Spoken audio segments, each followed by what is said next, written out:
अब एक्लै निर्वाचन लड्न सक्ने सामर्थ्य पनि त कांग्रेसले सँगसँगै गुमाइरहेछ यसो भन्दै गर्दा भन्छन् त्यो चीज ठीक छ अब हेर्नुहोस् न अबको चुनावमा संघीय र प्रदेशको चुनावमा कांग्रेसलाई त धेरै उत्साहजनक तरिका अहिलेको जस्तै धेरै सिट आउने अवस्था त देखिँदैन। सबैभन्दा खुँदो चाहिँ माओवादीलाई पल्टियो। बेसकेरी पल्टियो कसरी पल्टियो डाक्टर साहब? कसरी पल्टिएन?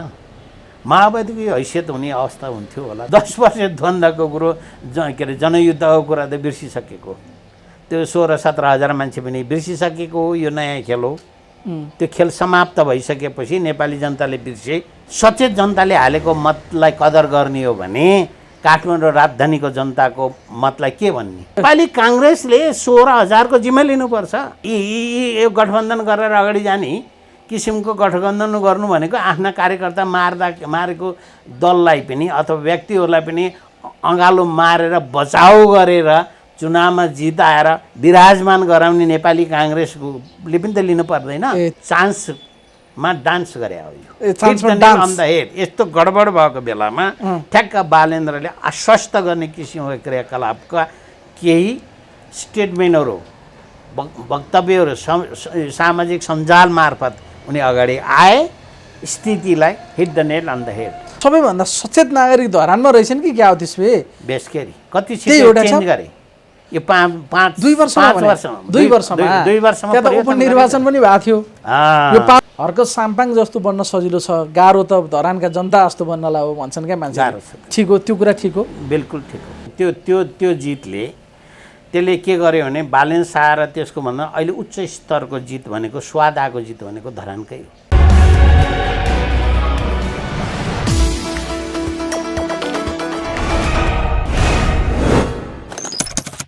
राजनीतिक विश्लेषक प्राध्यापक डाक्टर प्रेम शर्मा हुनुहुन्छ। डाक्टर साहब स्वागत छ। धन्यवाद। चुनाव सक्यो, परिणाम पनि आइसक्यो करिब एक ठाउँको बाहेक होला। त्यो पनि के आउँछ भन्ने लगभग देखिन्छ, प्रसारण गरिसक्दा आइसक्ला। बाजुराको केस हो, त्यसै कारणले अब त अलरेडी एक्सपेक्टेड केस नै हो। डाक्टर साहब अब जस्तो खालको परिणाम अहिले आइरहेछ नि, हुन्छ तपाईँले पहिला पनि केही कुराहरू त भन्नुभएको थियो, अलि फरक आयो नि होइन? हामीले अनुमान गरेको विश्लेषण गरेको भन्दा कि के फरक केमा आयो त भन्दाखेरि हामीले नसोचेको कुरा नै हो। स्वतन्त्र उम्मेदवारहरू जसरी जनताले अनुमोदन गरे त्यो कुरो चाहिँ नयाँ ढङ्गले आयो। हामीले सोचेको थियो कुरो के थियो त भन्दा यी जनताहरूलाई सेवा प्रदान गर्ने संस्थाका अथवा राजनीतिक दलका नेताले चयन गरेका जनप्रतिनिधिहरू अथवा टिकट दिएका जनप्रतिनिधिहरू त्यति सन्तुष्ट गराउने खालका छैनन्। त्यसभन्दा मतदाताले आफ्नो चोइस खोज्छन् है भन्ने कुरा थियो। आखिरमा चोइस त खोजे कस्तो भने अलिकति असन्तुष्टिको अभिव्यक्ति नै उहाँहरूको स्वतन्त्र उम्मेदवारमा गयो। र स्वतन्त्र उम्मेदवारहरू पनि कस्ता बन्न गए त भन्दा निरन्तर रूपबाट जनतालाई आश्वस्त गराइसकेका व्यक्तिहरू पर्नुभयो कि, चाहे त्यो धरानको प्रतिनिधि नहोस् अथवा धनगढीका होस् वा बालेन्द्र साहब, यिनीहरूले चाहिँ जनताको नजिकै बसेर काम गरेका दुईजना व्यक्ति परे। किनभने गत चुनावमा नै स्वतन्त्र भएर 74को चुनावमै स्वतन्त्र भएर लडेका परे हमालजी धनगढीका भने जुन धरानका कस्ता परे भने एकदम सानोभन्दा सानो जनताको प्रत्यक्ष घर दैलोमा गएर काम राखेको हुँदो रहेछ कि भनेर जनताले उनलाई मत दिए। जस्तै त्यो 42 सालको चुनावमा पनि पञ्चायतको चुनावमा पनि के थियो भने नानीमायाले साधारण जनताहरूका समस्या लिएर सिडिओ कार्यालयमा जाने, सम्बन्धित मालपोतमा जाने, काम गरिदिने, अनि त्यसपछि खुसी भएको व्यक्तिहरू छन्। त्यसो नानीमायाले यसरी काम गर्छे, माथि जनताको काम गर्छे भन्ने किसिमको सोचले मतदान गरे जस्तै तरिकाले अहिले यी दुईजनाले गरे। अब त जनकपुरको कुरा चाहिँ अलिक भिन्न खालको हो। डाक्टर साहब अब यो पाटोमा अलिकति हामी विस्तृत रूपमा कुराकानी गरौँला। यहाँले एउटा ग्रामीण विकासमै पनि डाक्टर साहब लामो अनुभव भएको, यसले अब पार्ने इम्प्याक्टहरूका बारेमा पनि कुरा गरौँला। त्योभन्दा पहिला यसलाई अलिकति राजनीतिक रूपमा हेर्दा चाहिँ गठबन्धन यिनीहरू बनेर गए पनि जनताले भोट हाल्ने बेला चाहिँ विचार गर्छन् है यो गठबन्धन प्राकृतिक छैन, कुनै विचार सिद्धान्त केही नमिल्नेहरू मिलेका छन्, टाउका मिले पनि तलब मिल्नेवाला छैन, जनताले चाहिँ बडा नजिकबाट हेरिरहेछन् है भन्नुभएको थियो डाक्टर साहबले चुनाव अगाडि हामीले कुराकानी गर्दा। तर अहिले हेर्दाखेरि त गठबन्धन त सफल भयो नि होइन? काङ्ग्रेस माओवादीको गठबन्धन जे गरे उनीहरूले त्यसलाई जनताले अनुमोदन गरे होइन डाक्टर साहब? गरे। गठबन्धनको एउटा परिणाम कस्तो आयो भने सकारात्मक आयो। यसले जे उद्देश्यले गठबन्धन भयो त्यो सफल भयो भन्नुपर्छ। कस्तो भयो भने दलहरू एउटा कम्पनीमा परिणत भए, मतदाता कम्पनीका कर्मचारीमा परिणत भए। अर्थात् नुनको सोझो भने जस्तै जागिरदाताको सोझो गर्नुपर्छ भने जस्तै दलका कार्यकर्ताहरूले खटेर लागे भने त्यो तरिकाको जनमतले दलहरूले आफ्नो उद्देश्य अनुरूप उहाँले सोचे अनुसारको गठबन्धन सफल भएकै हो। र गठबन्धन सफल भएको अत्यन्त सफल नमुना देखा पर्यो पोखरामा अथवा गण्डकी प्रदेशमा त अत्यन्त नयाँ किसिमको पाराले परिणाम आयो। किन भन्दा त्यहाँ अधिकतम तरिकाले नेकपा एमालेका कार्यकर्ताले अन्तर्घात गरे। त्यसै कारण परिणाम चाहिँ सोचेभन्दा फरक ढङ्गले आयो। होइन भने नेकपा एमालेको जनमत रहेको र पार्टीहरूको सुदृढ रहेको, सङ्गठन सुदृढ रहेको र गठबन्धन फितलो रहेको भने गण्डकी प्रदेशै थियो, जसमा कि उपमहानगरपालिका के अरे महानगरपालिका पनि सबभन्दा धेरै नेपालको वडा भएको 33 वडा भएको महानगरपालिकामा कलमले जित्न जानु भनेको अत्यन्त राम्रो किसिमको गठबन्धन सफल भएको नमुना नै पोखरामा देखा पर्यो होइन त डाक्टर साहब? यसै पनि एमालेको सबभन्दा राम्रो सङ्गठन प्रभाव भएको ठाउँ र गठबन्धनको उम्मेदवार चाहिँ सबभन्दा कमजोर पार्टीको भएको ठाउँमा पनि जित्यो होइन त? के हो त भन्दा त्यहाँ चाहिँ उम्मेदवारी दिँदाखेरि पार्टीले जुन तरिकाले उम्मेदवारी दियो त्यो उम्मेदवारीलाई सायद जनता कार्यकर्ताले के गरे भने रिभोल्ट गरे अथवा विद्रोह गरे। विद्रोह गरेपछि पार्टीको अब कम्पनीको मालिकले दिएको चयन गरेको कर्मचारीमाथि कुठाराघात गरिएको हो। त्यो त्यहाँ चाहिँ गठबन्धन एकदम राम्रो भएर काङ्ग्रेसका माओवादीका मान्छेले हाल्न भन्दा पनि एमाले भित्रकै मान्छेले अन्तर्घात गरेको छु होइन डाक्टर साहब? मतदाताहरूले त्यो किसिम अन्तर्घात गरेको गण्डकीमा, त्यो चाहे फलेवास नगरपालिकामा होस् चाहे त्यो पोखरा महानगरपालिकामा होस्, त्यस्ता किसिमका क्रियाकलापहरू देखा पर्यो। यसको अर्थ पनि के हो त भन्दा दलहरूभित्र अनुशासन पनि नभएको एउटा, कार्यकर्ताहरूप्रति अलिकति नेताहरूले जुन आफ्नो उम्मेदवारी चयनको विषयमा पोख्त भएको जनाधार भएको व्यक्तिलाई उहाँहरूले दिनु पर्थ्यो, टिकट दिन पर्थ्यो, उम्मेदवार दाखिला गराउनु पर्थ्यो। तर उहाँहरूले अलिकति जनाधार भन्दा पनि आफ्नो पकेटको उम्मेदवारलाई दिँदाखेरिमा यो किसिमको कुठाराघात। हजुर, त्यो एउटा पर्टिकुलर केस भयो डाक्टर साहब। जस्तो समग्रमा हेर्दाखेरि अहिलेको निर्वाचनबाट नेकपा एमाले चाहिँ पराजित भएको हो कि होइन? अहिले त यहाँ पो गर्नु पर्यो त्यो कुरा। एमाले हारेको छ कि छैन यो चुनावमा? राम्रोसँग हार्यो नि एमाले त होइन डाक्टर साहब? नेकपा एमाले चुनावमा हारेको छ। केमा भने यसको व्यवस्थापनमा हारेको छ। तर जनमतको दृष्टिकोणले हेर्ने भने एमाले हारेको देखिँदैन। के भने डाक्टर साहब? तपाईँको पनि एमालेकै नेताको लाइनको भर्सन होइन? उनीहरू के भने पार्टी हारेको छ। यिनीहरूले मूल्याङ्कन गरेर दुईवटा निष्कर्ष निकालेछन् होइन? एउटा उनीहरूको निष्कर्ष के छ भने अन्तर्घात भयो भन्ने छ। दोस्रो चाहिँ हामीले चयन गरेको उम्मेदवार चाहिँ उपयुक्त भएन भन्ने कुराहरूको उनीहरूले महसुस गरेको छ। त्यो भन्नुको अर्थ उल्टो भने हो कि सबभन्दा उहाँहरूको उम्मेदवारी चयन नै त्रुटिपूर्ण हो पहिलो कुरो। त्यसपछि अन्तर्घात हुनु स्वाभाविक थियो। त्यो त एउटै मात्रै निष्कर्ष निकाले भए हुन्थ्यो कि हामीले दिएको उम्मेदवार चाहिँ उपयुक्त रहेको थिएन भन्ने कुरा प्रमाणित भयो। हामीले त्यो शिक्षा सिक्यौँ भन्ने हुनु पर्थ्यो। तर उहाँहरूको चाहिँ अलिकति आफूलाई ढाकछोप गर्ने तरिकाले जानु। तर एमाले हारेको हो। व्यवस्थापनमा राम्रो किसिमको व्यवस्थापन नहुँदाखेरि हारेको हो। आफैभित्र एमाले हार्यो होइन? आफ्नो इन्टरनल म्यानेजमेन्टमा मात्र एमाले हार्यो। तर एमालेप्रति यति ठुलो शक्ति र डर थियो अन्य गठबन्धनलाई आवश्यक। र यसमा काङ्ग्रेस पनि हारेको छ। तपाईँले सबभन्दा ठुलो पार्टी भएर आयो नि काङ्ग्रेस। ठुलो पार्टी त भयो तर दुईटा महानगरपालिका मात्रै खुम्चिन पर्यो नि त काङ्ग्रेस होइन र? विराटनगर र ललितपुरमा मात्रै खुम्चिन पर्यो होइन? पहिला नि तर 5वटा महानगरपालिका गर्यो खुम्च्यो होइन क्या? उसले अहिले अगाडि पनि त त्यही थियो, ललितपुर र विराटनगरै त थियो भने पहिला त सेकेन्ड भएको नि त। अहिले त फर्स्ट हुने अवस्था थियो। र काङ्ग्रेसले हारेको कुन अर्थमा भन्दा 6वटा महानगरपालिका मध्ये 5वटा महानगरपालिका त काङ्ग्रेस स्वतः जित्ने अवस्था थियो। गठबन्धन नभए पनि यति सिट त आउँथ्यो, योभन्दा बढ्दै आउँदो हो। एक्लै गएको भए पनि मजाले आउँथ्यो काङ्ग्रेसको, मजाले आउँथ्यो। यसले आफ्नै आङ्क नआए जस्तो तरिकाले काम गरिराखेको छ र दीर्घकालमा गएर काङ्ग्रेसले जे जस्तो तरिका गठबन्धनको सामना गर्न गयो, सच्चा कार्यकर्ताहरूमाथि कुठाराघात गयो र एउटा बागी उम्मेदवारहरू पनि उठ्नुपर्ने स्थिति सिर्जना पनि भयो। लाजै काजै सिद्धान्तै गुमाएर आफ्नो एउटा वैचारिक गठबन्धन हुनुपर्ने ठाउँमा नभएको ठाउँमा अपवित्र गठबन्धनको परिणामले काङ्ग्रेस पनि त्यति उज्यालो अवस्थामा आएन।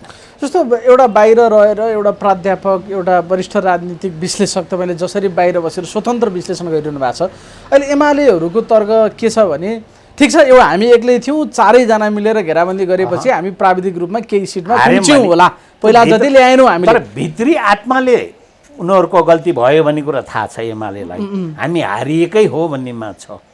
एमाले पनि यस्तो स्थिति गुज्रिने अवस्था थिएन हैन। जब पार्टी कार्यकर्तालाई सन्तुष्टि गरेर उम्मेदवारी दाखिला गरेको भए र तलबाट सिफारिस गरेका कार्यकर्ताहरूलाई उहाँहरूले टिकट दिएको भए अन्तर्घात पनि हुँदैन थियो र योभन्दा मलाई धेरै नभए पनि 30वटा सिट जति बढी आउँथ्यो। तर त्यो गुमाएको एमालेको उम्मेदवारी दाखिलाको सवालले हारेको छ। जस्तो लाग्छ अहिले पनि काङ्ग्रेस चाहिँ गठबन्धनको कारणले देशभरि नै महानगरपालिकाहरूमा 6वटा महानगरपालिकामा हामीले 5वटा ल्यायौँ भन्ने उनीहरूको एउटा हुन्थ्यो, दाबी हुन्थ्यो, त्यो सम्भावना थियो, गुमाए। जस्तो लाग्छ एमालेका शीर्षस्थ नेताहरूले के भनिरहेछन् भने अहिले पनि एउटै कुरा गर्छन् क्या उनीहरू, हामी जनमतमा पहिलो छौँ, चुनाव यति हारे पनि हामी जनमतमा पहिलो छौँ, हाम्रो पक्षमा यत्रो धेरै जनताहरू छन् भन्ने खालको कुरा। त्यस्तो भन्न मिल्छ र डाक्टर साहब? हारेकै हो नि के हो यसको? जनमतमा अगाडि छौँ भन्ने कुरा चाहिँ एकछिनको क्षणिक आत्मसन्तुष्टिको कुरा हो। तर नेपालमा वामपन्थीहरूको अभिमत अथवा जनमत त धेरै छ नि त। त्यो जनमत धेरै छ, तर त्यसलाई व्यवस्थापन गरे म्यानेज गरेको खोइ त नि।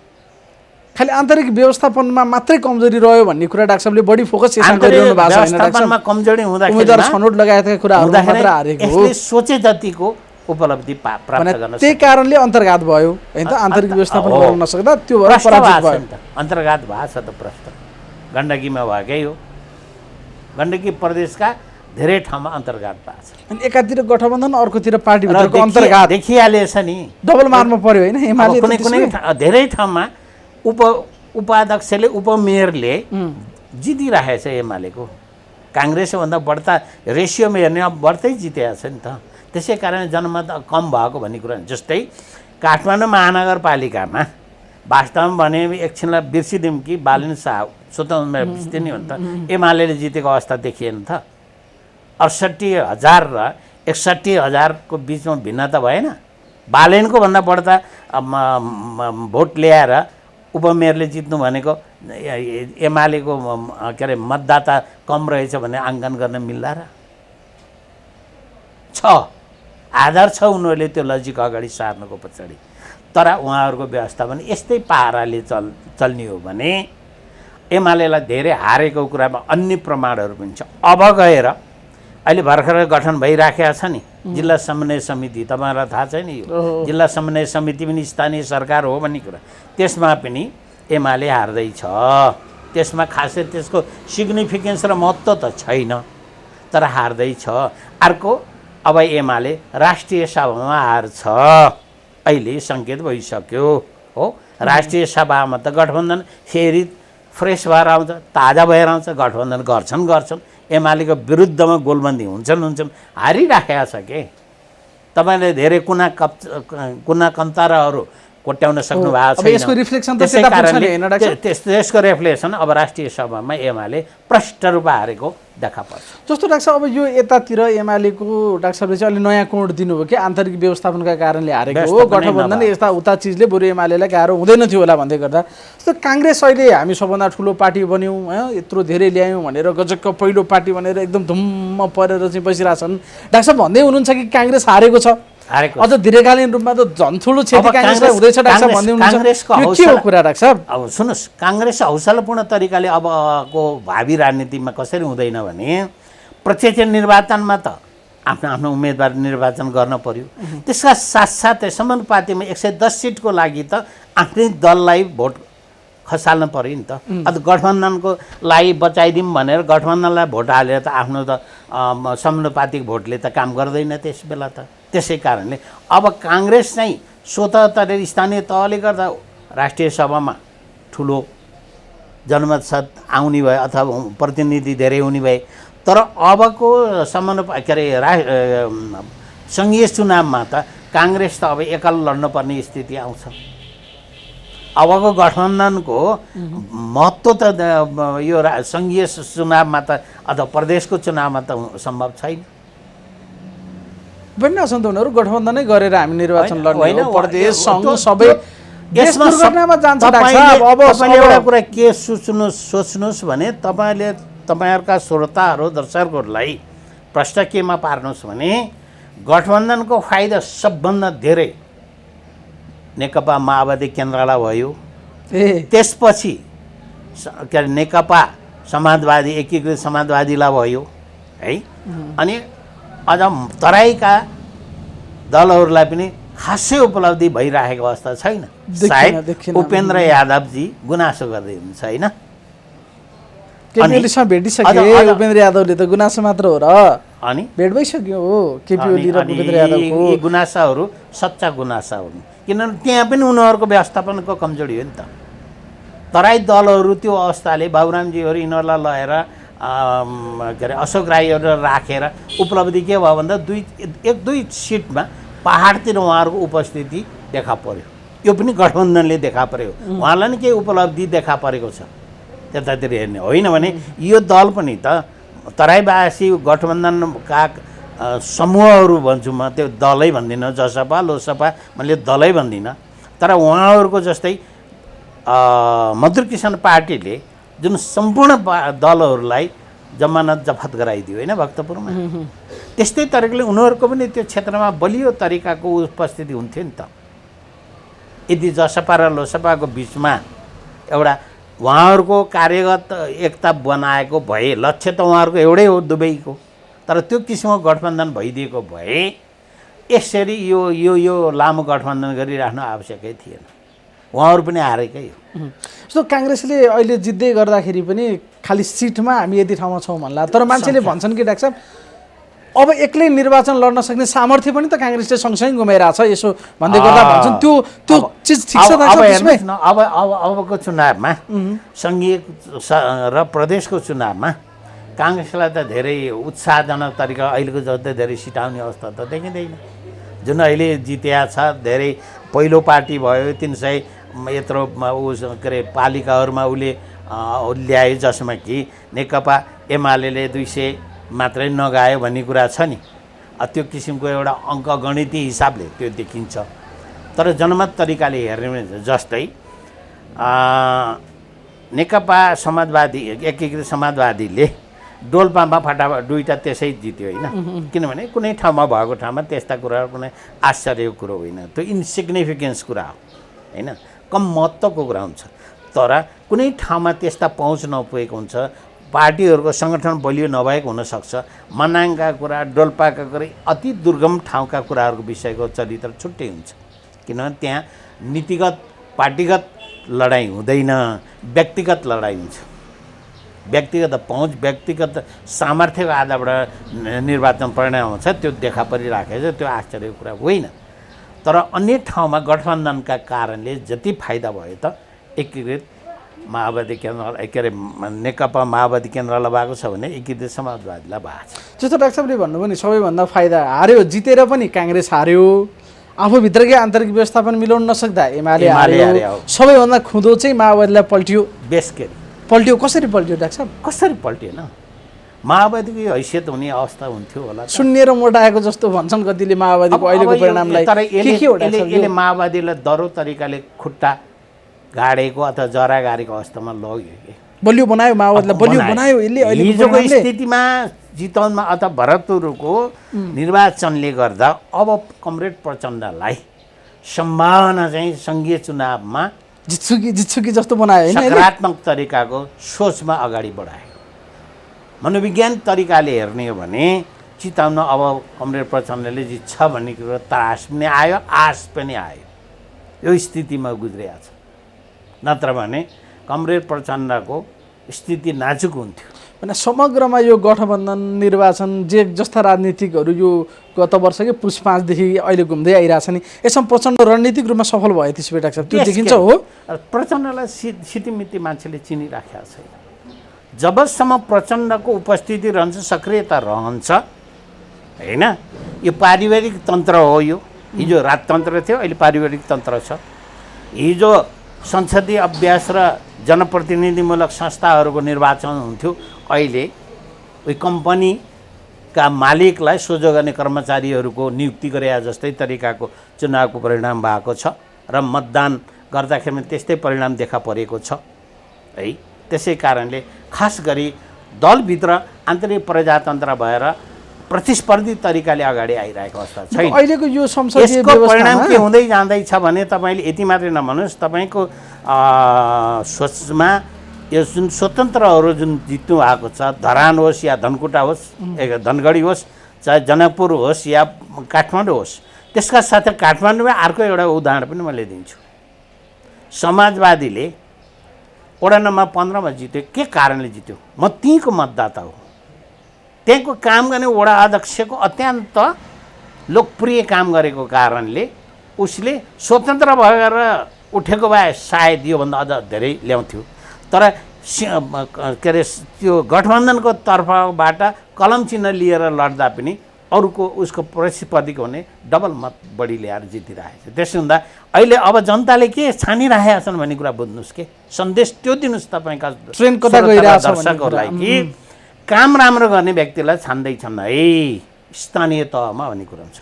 अब प्रदेश र सङ्घीय चुनाव केन्द्रीय चुनावमा चाहिँ अलिक फरक परिणाम हुन्छ, त्यो तौर तरिका पनि फरक हुन्छ र गठबन्धनको अहिलेको जस्तो त्यति सकारात्मक र सबल तरिकाको स्थिति हुँदैन। त्यसो अहिले यो समग्रमा संसदीय राजनीति जे छ नि, यसमा त सबैभन्दा माहिर खेलाडी भएर प्रचण्ड निस्किनन् र होइन। यही व्यवस्थाका विरुद्ध बन्दुक बोके 17,000 मान्छे मरे अनेक भए, तर अहिले संसदीय अभ्यास खेल्ने व्यक्ति होइनन्, उनी तिग्डम खेल्ने व्यक्ति। तिग्डम अहिले राजनीति नै तिग्डम त भएन डाक्टर साहब। त्यही देखियो, जसरी तसरी सत्तामा पुग्ने नै हो।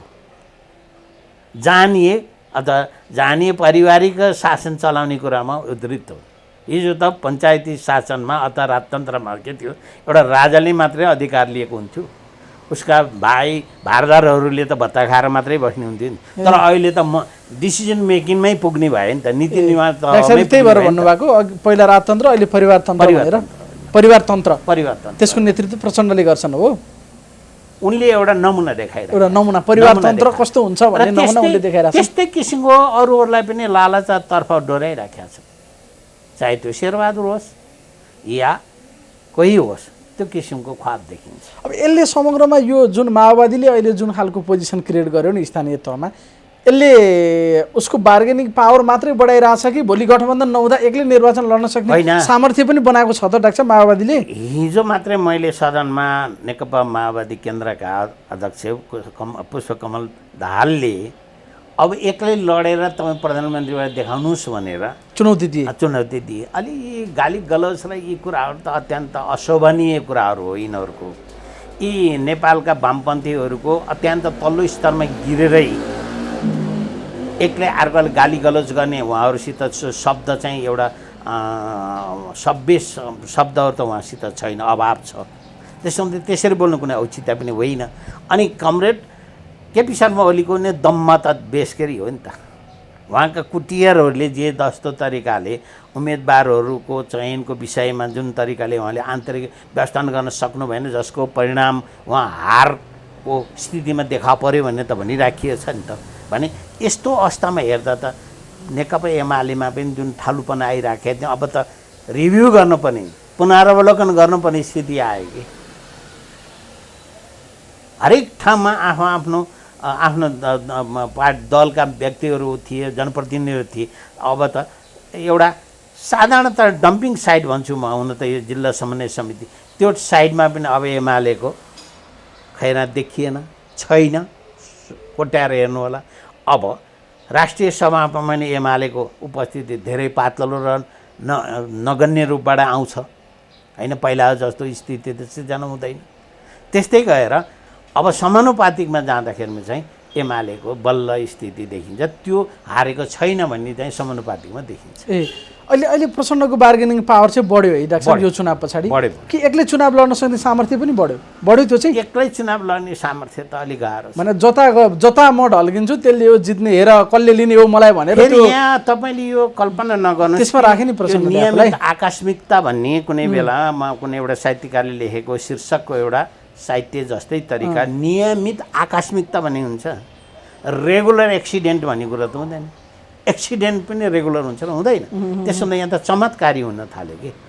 त्यसो हुँदा जो व्यक्ति पनि आफूलाई फाइदा सत्तामा जाने लिस्नो बन्छ भने, माध्यम बन्छ भने, त्यो हतकडी अथवा त्यो अस्त्र प्रयोग गर्ने। त्यही त डाक्टर साहबले भन्नुभयो नि, जुन तरिकाले जे पनि संसदमा माओवादी केन्द्रका अध्यक्ष प्रचण्ड प्रस्तुत भयो नि, उनले त संसदको रोस्टमबाट चुनौती दिइरहेछन्, अब प्रधानमन्त्री भएर देखाउनुहोस् त, लिस्नो बनाएको के भन्ने, यताउता बैशाखी भन्ने, तिमीलाई मैले पुऱ्याएको नि त्यहाँ भनेर त चुनौती दिएको हो। त्यो भने यसले चाहिँ सम्भावित राजनीतिक परिदृश्यलाई सङ्केत गर्छ। फेरि पनि वाम एकता गर्ने, प्रचण्ड ओलीने फेरि मिल्ला नि यहाँ आउँ टाइपका कुरा पनि एक ढङ्गले सुरु भएको छ। तर यसले त तिक्तता झनै बढाउने भयो नि होइन कि के हो डाक्टर साहब? तिक्तता यिनीहरूका त यस्ता आत्मा आलोचना गरेँ, मैले गल्ती गरेँ भनेर यस्ता सहज तरिकाले स्वीकार्ने त यिनीहरूको त एउटा कल्चरै हो, आरै हो।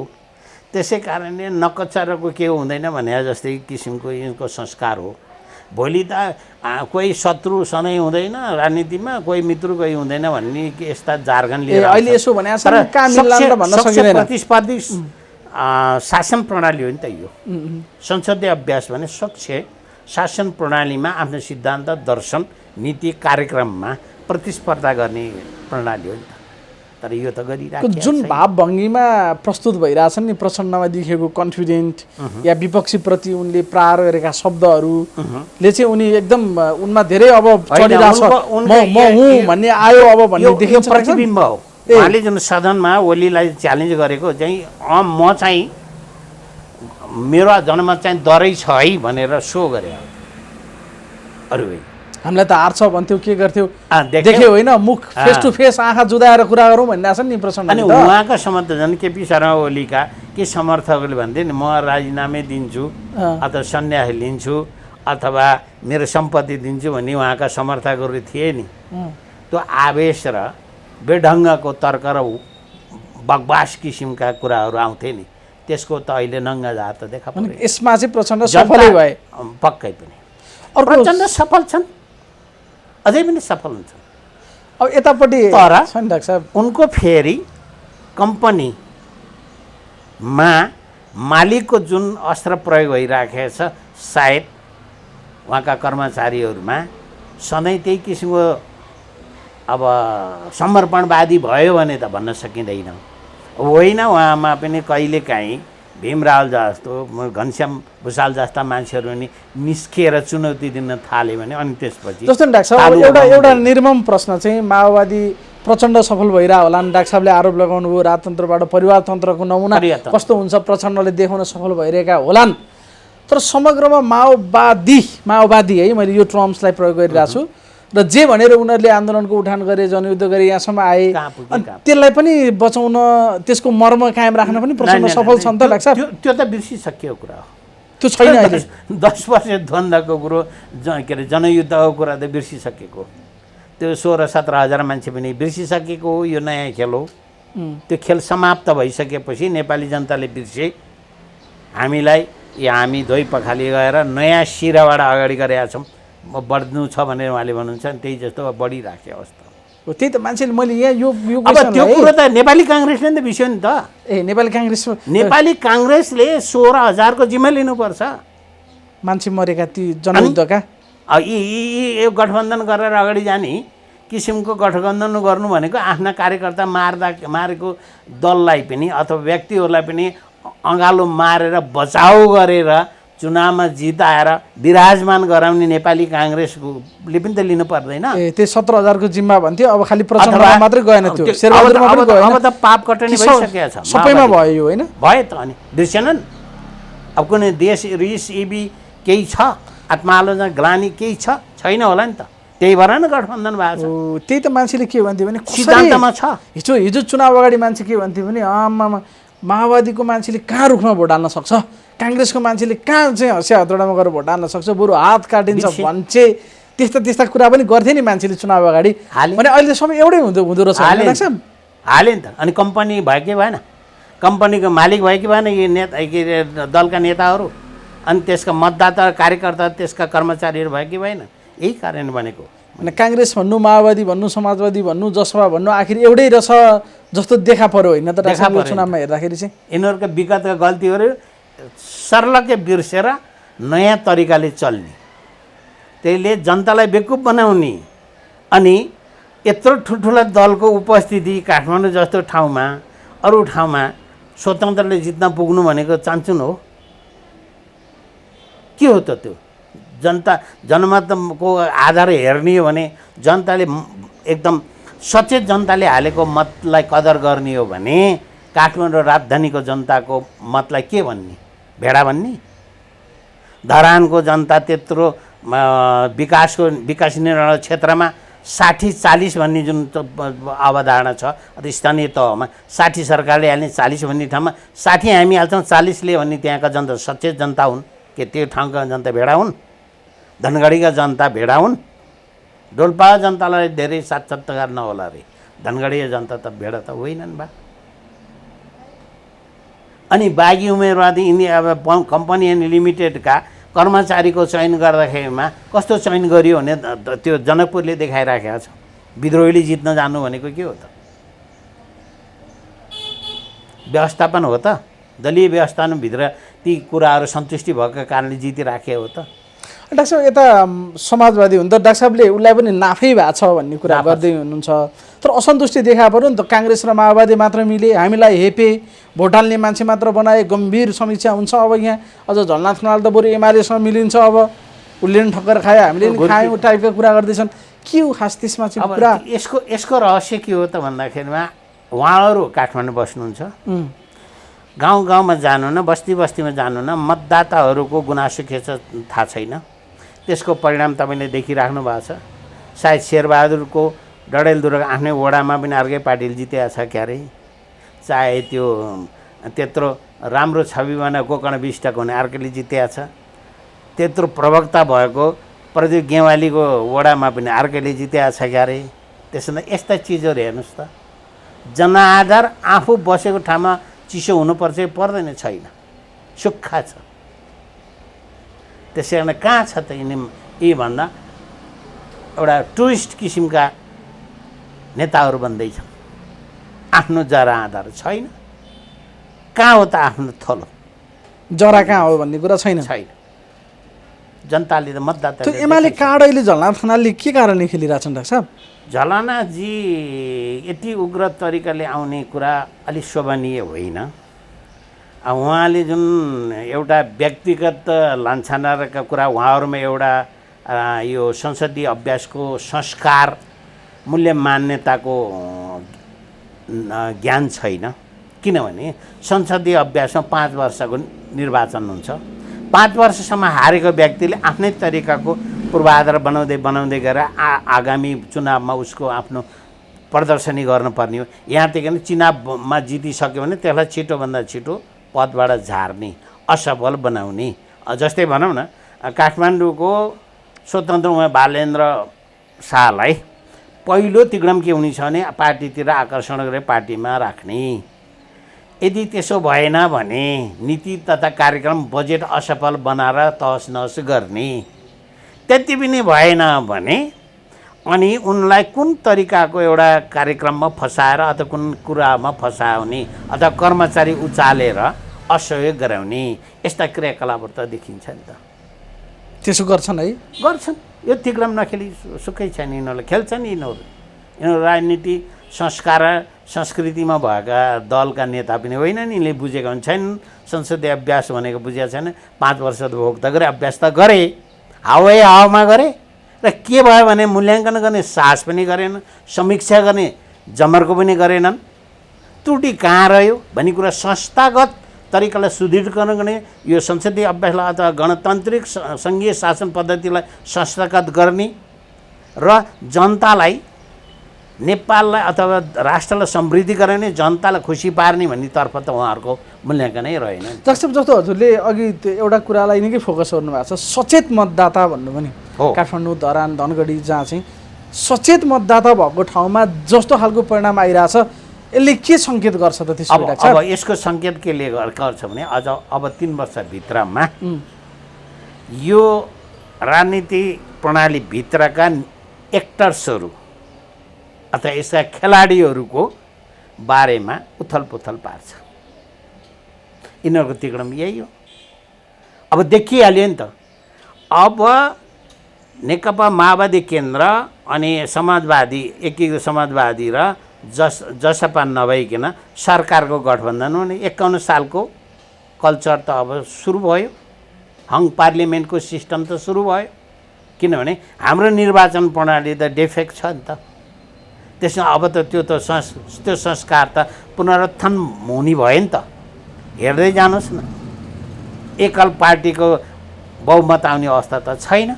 अब त बरु फटाफट स्वतन्त्र उम्मेदवारहरूले बरु छलाङ मार्लान् कि जस्तो अवस्थामा देखा पर्यो। अनि दलहरूको उम्मेदवारलाई हराएर गैर दलको उम्मेदवारलाई जिताउने किसिमको संस्कार, किसिमको गुनासाको त प्रतिबिम्ब त देखिन थाल्यो नि त। कहिले काठमाडौँ, देशकै राजधानी रहेको काठमाडौँमा एउटा त गठबन्धन गरेर जानेहरू पनि आए। एमाले आफ्नो विरासत कायम गर्न सकेन र सायद धेरै मान्छेले कल्पना पनि गरेका थिएनन्। तर एमालेप्रति समर्थन रहेछ भन्ने कुरा उपमेयरको आगो भोटले पनि देखाएको छ भने त्यो उम्मेदवारी चयनमा गलत थियो भन्ने कुरा अगाडि भन्नुभयो। तपाईँलाई भनिदिन्छु, काठमाडौँ महानगरपालिकामा नेकपा एमाले यिनी अहिलेको उपमेयरलाई मेयरको उम्मेदवार बनाएको भए के हुँदो रहेछ? नेपाली काङ्ग्रेसको उम्मेदवारमा के अरे सिंहको ठाउँमा पहिलाको उपमेयरलाई खड्कीलाई उठाएको भए के हुँदो रहेछ? जित्थ्यो नि त। फरक पर्थ्यो परिणाम, फरक पर्थ्यो, स्वत जित्थ्यो। त्यसै बालेन्द्रका एजेन्डाका कारणले होइन उनले निर्वाचन जितेको, दलहरूले गरेका कमजोरीको कारणले उदाय हो। त्यसो भए गरेको कमी कमजोरीको यो फाइदा हो। यो चान्समा डान्स गरे हो। यो अन द हेड। यस्तो गडबड भएको बेलामा ठ्याक्क बालेन्द्रले आश्वस्त गर्ने किसिमको क्रियाकलापका केही स्टेटमेन्टहरू, वक्तव्यहरू सामाजिक सञ्जाल मार्फत उनी अगाडि आए, स्थितिलाई hit the nail on the head. जस्तो बालेन्द्रले जस्तो खालको ट्रायल गराए नि डाक्टर साहब, अहिले सङ्गठन होइन सञ्जालको शक्ति प्रयोग गरी एउटा युवा, एउटा ऱ्याप गीत सङ्गीतबाट आएका, साथै इन्जिनियर भनेको आफूलाई पस्किने या आफूभित्रको क्वालिटीलाई सेल गर्ने कुरामा चाहिँ उनी माहिर देखा परे होइन त डाक्टर साहब? अब उनलाई त्यो रूपान्तरण गर्न आवश्यक छ। चुनाव जित्नु ठुलो कुरो होइन। अब चुनाव जितेर स्थायित्व ल्याएर आफ्नो भिजनलाई कार्यगत ठाउँमा परिणत गर्नुको चाहिँ सबैभन्दा ठुलो चुनौती। चान्समा डान्स गर्न चाहिँ सिपालु नै रहेछन् होइन? गरे नि चान्समा डान्स त गरे। यो प्रविधि युज गर्ने कुरामा त अरू कसैले गरेको छ अरे? गरेन नि त। प्रविधिको युज त अन्त त भएको त हो। हेर्नु न, अब गेम इज ओभर भन्दै थियो नि त केशव स्थापित, गेम इज ओभर, मेरो कोही प्रतिस्पर्धी नै छैन, चुनाव त खालि यसो प्राविधिक रूपमा गरिदिनु पर्छ, औपचारिकता मात्रै हो भन्थे नि त केशव स्थापितजी। त दुनु के भनेर भन्छन् कि गाउँतिर भने यस्ता कुराले त्यो खास उहाँका मतदातालाई आकर्षण गरेन। उहाँसँगै हिँडिराख्नु भएको थियो नि, उहाँको टिमको उम्मेदवार हो नि त उपमेयर सुनिता। त्यत्रो ल्याउने किसिमको क्षमतामा पुगिन् भने उनले किन त्यो अवस्थामा गिर्न पर्यो त नि? यदि दलभित्रको उम्मेदवार सही उम्मेदवार छानिएको थियो भने त दुईटैको हाराहारीमा आउँथ्यो नि त। कुनै कुनै ठाउँमा प्रष्ट रूपबाट हेर्नुहोस्, मत बराबर छ, मेयर उपमेयरको मत बराबर छ। त्यो के हो भने दलीय चरित्रमा खसेको मत हो त्यो। भने आकाश जमिनको फरक पर्नु भनेको त्यो के हो त त दललाई भन्दा अस्वीकार गर्नु गठबन्धनको कुरा हो। भने मेयरमा लौरोले हान्नेले फेरि माथि गएर सूर्यमै आनेछ उपमेयरमा त हानेर त होला त्यो खालको परिणाम आएको भनेले कि युवा त्यो युवा भनेको दुवै अर्थ गरौँ केशव भनेर आए। स्थापितलाई मन नपरेको कि एमालेलाई मन नपरेको हो त्यो त खोल्नु पर्यो नि त डाक्टर साहब हो, यो समीक्षा हुन पर्ने कि नपर्ने कि सुनिता बढी मन परेको भन्न पनि त खोज्नु पर्ला सुनिताको बालेन्द्र सुनिता मन परेको भन्न मिल्छ कि सुनिता त मिल्दैन परीक्षण भइसकेकी थिएन नि त केशव स्थापित परीक्षण भएको व्यक्ति थियो तर केशव स्थापित कहाँ भने यो चाहिँ भ्यागेबन्ड हुन् भ्यागेबन्ड शब्द अलि तपाईँलाई नपर्ला फिरन्ते जस्ता फिरन्ते कहिले गएछन् के अरे यो उसको रामहरि शर्माको दलमा प्रजा परिषदमा कहिले गएछन् माओवादीको दलबाट चुनाव लड्न पुगेका छन् कहिले राजाका नजिकबाट पनि पद खान पुगेका छन् कहिले प्रदेशको ठाउँमा फेरि पुगेर एमालेमा फर्किरहेछन् त्यहीँ उपद्रव गरेर फेरि कारबाहीमा परेर मन्त्रीबाट खुस्केका छन् अनि यस्तो किसिमको चैत्य काङ्ग्रेस अथवा चैत्यमा दलीय प्रतिनिधि हो भने जस्तो चैत्य चरित्र भनिदिउँ न। चरित्र बनाएर पनि कहिले जनताको अभिमत हुन्छ र भनेको त्यसमा एमालेलाई मन नपराएको होइन काठमाडौँका होइन। मान्छेले केशव स्थापितलाई मन नपराएको मन भन्न नपराएको। बुझ्यो पर्यो बिल्कुल त्यो राममान मानन्दरको कुरा हेर्नु रामवीर मानन्द रामवीर मानन्दरकै भर्सन हेर्नुहोस् न उनले त पहिल्यै भनिसकेका थिए त तिनको त एउटा गुठीको एउटा क्लस्टरभित्रको ठुलो जनमत त थियो नि त हिजो मङ्गलसिद्धि मानन्दरको थियो भने अहिले रामवीर मानन्दरको हो नि त यस्ता भित्रको सञ्चार म त काठमाडौँको नेवार हाम्रो आदिवासी हाम्रो पैतृक सम्पत्ति हो यो मैले जित्छु भन्ने कुरा केशव स्थापित जुन भने नि देखाइदिए त जनताले त मतदाताले देखाए नि त जात रहेछ त भने स्थापितको ठाउँमा रामवीर मानन्दरलाई उम्मेदवार राखे बनाएको भए नि जित्थे जित्यो एमाले है जित्थे त्यो मरि हत्या गरेर आउँथे त्यही सुनिता र उसलाई हाल्दाखेरि रामवीर मानन्द हालिदिएको भए बालेन्द्रलाई तुवा हुन्थ्यो होला काङ्ग्रेसको पनि जनमत फरक पर्थ्यो होला तर काङ्ग्रेसले राम्रो उम्मेदवार दिएको होइन उम्मेदवार चयनमा दलहरू चुन्दाखेरि यसको फाइदा चाहिँ बालेन्द्रले उठाए थोरै मत आउनु भनेको अब 100-200 भोटले अगाडि मात्रै भएको छ एमालेको होइन भने उनको फेरि के हो त भने नेपाली काङ्ग्रेसभित्र गरेको गद्दारीको परिणाम पनि हो त्यो धुलो चटाएको थियो काङ्ग्रेसकै कार्यकर्ताले धुलो चटाएको थियो हिजो उनले त नेतृत्व परिवर्तन गर्ने जादुको टर्म त के अरे प्रकाशमानसित थियो नि त यो सृजना सिंहलाई होइन सजाय प्रकाशमान सिंहलाई हो प्रकाशमान सिंहलाई दिएको ढाडस हो यो सवाज सिकाएको कला हो प्रकाशमान सिंहलाई हो उनको श्रीमतीलाई होइन उनको पैँचो तिर्दाखेरि किनभने पार्टी हार्यो होइन अब यो परिवारतन्त्र चलाउन खोजिएको होइन है मैले भनेको छैन परिवारतन्त्रको संस्कार विकास गर्न खोजिएको होइन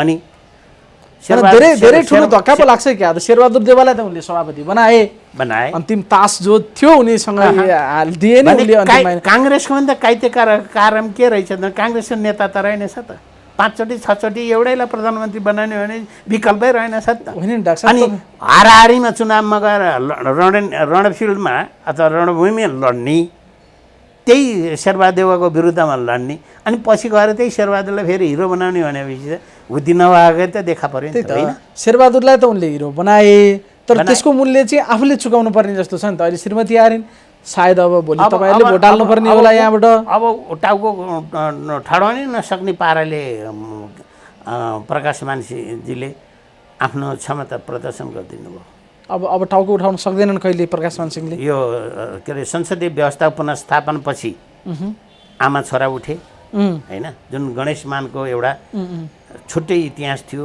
लुहा पुरुषदेखि लिएर सर्वमान्य नेतादेखि त्यो अवस्थाको कुठाराघातमा आमा छोरै किन उठ्नु पर्थ्यो र परिवारतन्त्र सुरुवात भइगएको होइन त हिजो राजतन्त्र विकल्पमा परिवारतन्त्र ल्याउनु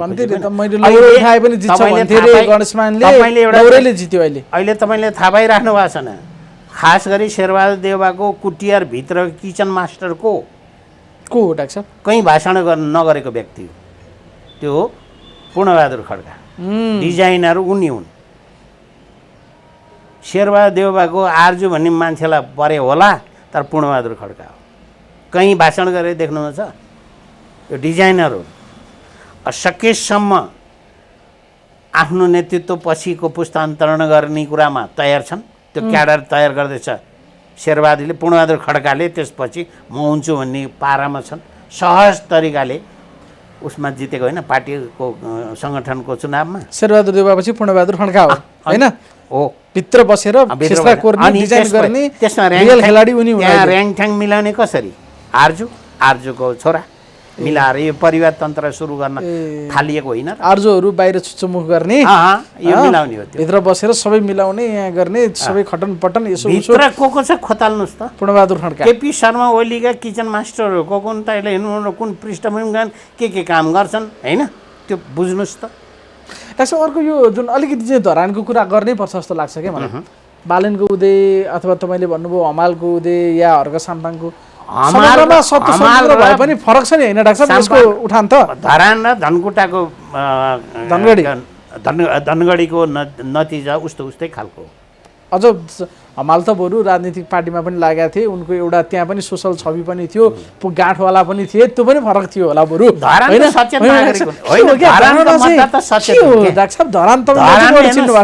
सायद 20-25 वर्षसम्म लेफ्टिस्टहरूले वामपन्थीहरूले जितेको ठाउँ होइन, तर गत चुनावमा काङ्ग्रेसलाई जिताए त्यहाँका मतदाताले, विकल्प खोजे। तर त्यहाँबाट पनि सन्तुष्ट नभएपछि बरु यस्तैलाई यो घर घर हिँड्ने, गल्ली गल्ली हिँड्ने, व्यक्ति विशेषका समस्याहरू समाधान गर्न लागिएर हिँडेको व्यक्तिलाई मतदान गरे, के अरे जनमत दिएर हेरौँ त भनेर त्यहाँको सचेत नागरिकले दिएको अभिमत हो त्यो। सबैभन्दा सचेत नागरिक धरानमा रहेछन् कि क्या हो त्यसले? बेसकेरी कति छिटो चेन्ज गरे यो 2 वर्षमा उपनिर्वाचन पनि भएको थियो। यो 5 वर्षमा हेर्नु न राख्छ, पहिला एमाले जित्यो, त्यहाँका मेयरको निधन भयो, फेरि काङ्ग्रेसलाई जिताए 76 मा, 20 वर्ष जितेको छ 76 मा फेरि काङ्ग्रेसलाई जिताए।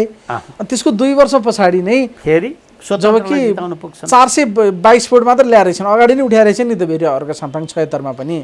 अनि यहाँबाट त्यहाँ यो चाहिँ कसरी, यो त मिराकल भयो नि डाक्टर साहब? होइन, उसलाई जनताले आफ्नो घर दैलोमा देखिराखेको व्यक्ति हो कि। नानीमायालाई मालपोतमा भेट्थे, नानीमायालाई सिडी अफिसमा भेट्थे होइन, समस्या लिएर गएका व्यक्तिहरूको उनले भित्र गएर जनताको उ गरेर हिँड्छन्। त्यस्तै साम्पाङको पनि, तर के भन्छ धराने जनताहरूको खानेपानीको होस्, सडकको होस्, या फोहोर मैलाको कुराहरू या अन्य समस्याहरूको सम्बोधनतर्फ ऊ गल्ली गल्लीमा भेटिन्थ्यो। त्यही भएर जनताले उसलाई अगाडि सारे। त्यो त अहिले एउटा भनाइ छ कि डाक्टर साहब, हर्क साम्पाङ जस्तो बन्न सजिलो छ, गाह्रो त धरानका जनता जस्तो बन्नलाई हो भन्छन् क्या मान्छे। ठिक हो, त्यो कुरा ठिक हो, बिल्कुल ठिक हो, सचेत छन्। ब्रिटिस शासनमा अथवा ब्रिटिस सरकारमा काम गरेका मतदाता छन् क्या त्यहाँ, धेरैभन्दा धेरै।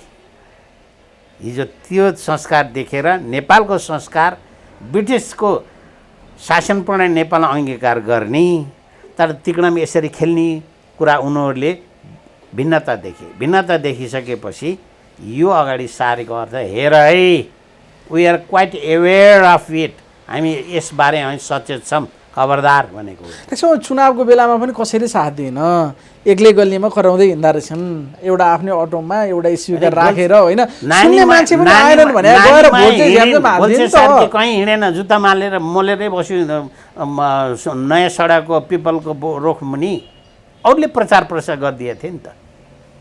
के थियो भने पञ्चायतको विरुद्धको जनमतले त्यसलाई अगाडि सारिराखेको थियो। ट्याक्क गएर भोट हाल्ने बेलामा चाहिँ खोजी लौरोमा हाल्दिए, साम्पाङ उदाए। डाक्टर साहबलाई मजा आइरहेको छ सबै चिजलाई हेर्दाखेरि। बालेनको रणनीति र अथवा माध्यम र फरक छ, उसको साम्पाङको रणनीति एउटै त होइन, लौरो चिन्ह एउटै होला, तर त्यो मिलेर पार्टीगत उठाए पनि होइन। त्यो यताबाट सबै मिडियाले बालेन बालेन बालेन भनेको थिए, तर उनी मिडिया भन्दा लाइट बालेर हिँडिरहेको थिए। हिजो विदेशबाट समेत बालेनलाई भोट खसाल्नु भन्ने प्रेसर आइराखेको थियो। घरमा भएको युथ जुन बाहिर छ, चाहे त्यो अस्ट्रेलिया होस्, चाहे अमेरिका होस्, युरोप होस् अथवा कहीँ होस्, उनीहरूले बालेन साला भोट हाल्नु भनेर आफ्नो आमा बाउलाई हराइराखेका थिए। समग्र जितमा हेर्दाखेरि कुनै जितमा चाहिँ बडा स्वाद पर्छ, कुनै हारमा पनि स्वाद पर्छ नि डाक्टर साहब। कुनै जितमा साह्रै स्वाद पर्छ भने त्यो धरानको जितमा स्वाद पर्ने खालको जित हो डाक्टर साहब। राम्रो, हजुरले हेर्दाखेरि पनि होइन, त्यो जितले त्यसले के गर्यो भने बालेन शाह र त्यसको भन्दा अहिले उच्च स्तरको जित भनेको, स्वाद आएको जित भनेको धरानकै हो। सम्झिँदाखेरि पनि बडा मजा आउने जित होइन डाक्टर साहब त्यो चाहिँ न प्राविधिक अहिलेको बालिनशाले जस्तो प्रविधि युज गरे सोसियल मिडिया नै युज गरे उनले त बाहिर देखा परेर होइन गल्ली गल्लीमा ढोका ढोकामा देखा परे व्यक्तिलाई भोट हालिदिए। डाक्टर साहब अब मेरो अन्तिम प्रश्न चाहिँ अहिले समग्रको निर्वाचन परिणाम पछाडि अब एमाले पनि संसद अवरोध गरेको थियो त्यो खोलिदियो होइन खोल्यो अनि अब यसले राष्ट्रिय राजनीतिमा अब जस्तो एमाले भित्रै पनि फेरि वाम एकता पक्षधरहरूले पनि आवाज गरिरहेछन् र यिनीहरूसँग मिल्न हुँदैन भन्ने पनि छ कतिले केपीओलीको राजीनामा पनि मागिरहेछन् यसले के हुन सक्छ अब डाक्टर साहब अब यिनीहरू मिल्ने अवस्थामा जान्छन् मिल्नेतिर जान्छन् मिल्ने तर्फ जान्छन् किन भन्दा अब सङ्घीय चुनाव अथवा प्रदेशको चुनाव त अहिलेको पाराले गठबन्धनले त काम गर्दैन नगर्ने भएपछि अनि यिनीहरूको अब कुन तरिकाले म आएको भनेर पानी टेकेर पाइला नपार्ने भने जस्तो अवस्था त छ नि त यिनीहरूलाई थाहा छ नि त म कुन हैसियतले आएको हुँ त्यही त प्रचण्डले वार्निङ दियो अर्थ देखिस् मैले बनाइदिएको थिएँ नि तँलाई प्रधानमन्त्री त तँ त्यसरी आगोस् भने एउटा देखाए दम्म त देखाए त्यो चाहिँ अलि क्षुद्र तरिकाको अभिव्यक्ति हो त्यो सँगै उनले दुईवटा कुरा गरेका छन् नि डाक्टर साहब एमाले कार्यकर्तालाई राम्रो पनि भनेका छन् राम्रो मान्छेहरू छन् एमालेमा केपी ओली यस्तो पनि भने अनि अर्को कुरा नि गरे नि डाक्टर साहब केपी ओलीले यहाँ बोल्दाखेरि वाम एकता गरौँ मिलौँ भन्लान् भनेको त त्यो कुरै गरेनन् यहाँ केपी ओलीले पनि भन्दै थिए त्यहाँनिर डबल दुईतिर खेलिरहेको छ नि क्या केपी ओली पनि कच्चा खेलाडी अरे होइन केपी ओलीले पनि कमरेड प्रचण्डको रणनीतिक सुझबुझ अलिअलि सिकेको छ त्यसै कारण आगामी दिनमा यसले नै आफ्नो रणनीति परिवर्तन गर्न सक्छ।